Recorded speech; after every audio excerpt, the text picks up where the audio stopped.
Surging in today's session, all major averages gaining more than 2% at least. Let's bring in Mark Newton now, Fundstrat Global Head of Technical Strategy, to break it all down with us. It's good to see you as always. This seemed to have everything that a technician would want. You got 90% volume upside, you got broad-based, transport, small caps, et cetera, rallying. Does that mean that it is something to build on?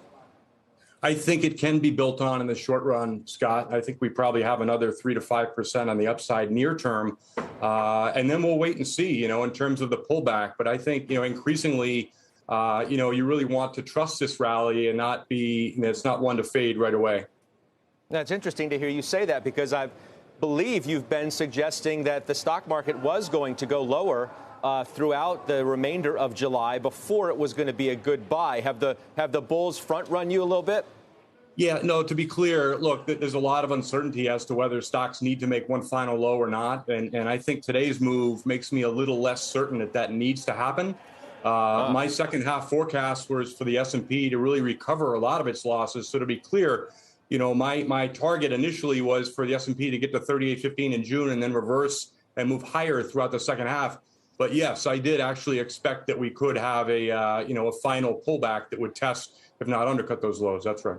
Yeah, no, I keep up with everything you say, my man. And by the way, what you're saying now is that Apple's incredibly and increasingly important to this market. Oh, it's always been important. It's one of the highest percentage stocks within the S&P and the Qs. And it's had a stealth rally of about 16% off the lows at a time when many investors are sitting around the dinner table, mentioning the R word, wondering whether the Fed is going to hike 75 or 100. And meanwhile, technology has been one of the best performers off the lows. So we see stocks like Apple and Netflix and Amazon, they're all up to the highest levels in more than a month. And so technology, I think is kicking back into gear. And in the second half, we see rates start to pull back. That's just going to fuel that growth trade even more.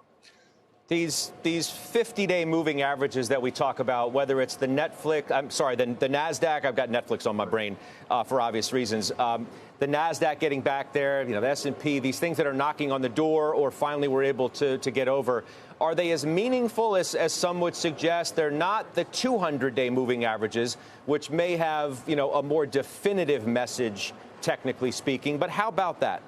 Yeah, personally, I don't utilize these tools as trading tools on my own methodology. I would look at trend lines that are now being broken, 3 to 4 month trend lines on the S&P, also the Dow.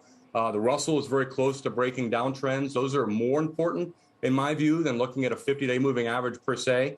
The fact that structurally, prices are now above those July 8th highs, which is right near 39.18, I think, in the S&P, and late June highs. So we've managed to make some structural progress today that had been lacking for quite some time.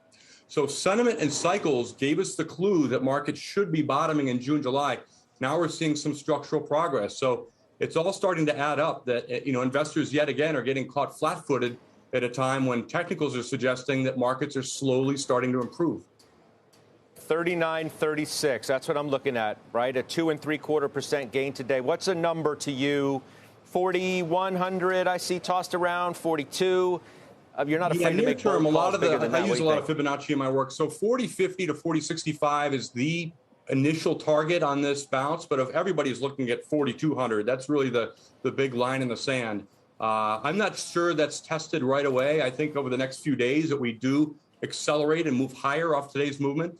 Potentially the ECB, or we'll see what happens with Russia and Nord Stream. But, in general, my thinking is after the Fed meeting is when we really should start to accelerate up in the month of August. So I like being bullish and pulling back, buying pullbacks. Forgive me, I wasn't trying to wrap you early. I didn't mean to step on your toes there. Mark, I appreciate your time as always. Thanks, Scott. That's Fundstrat's Mark Newton, the technician over there joining us here in overtime.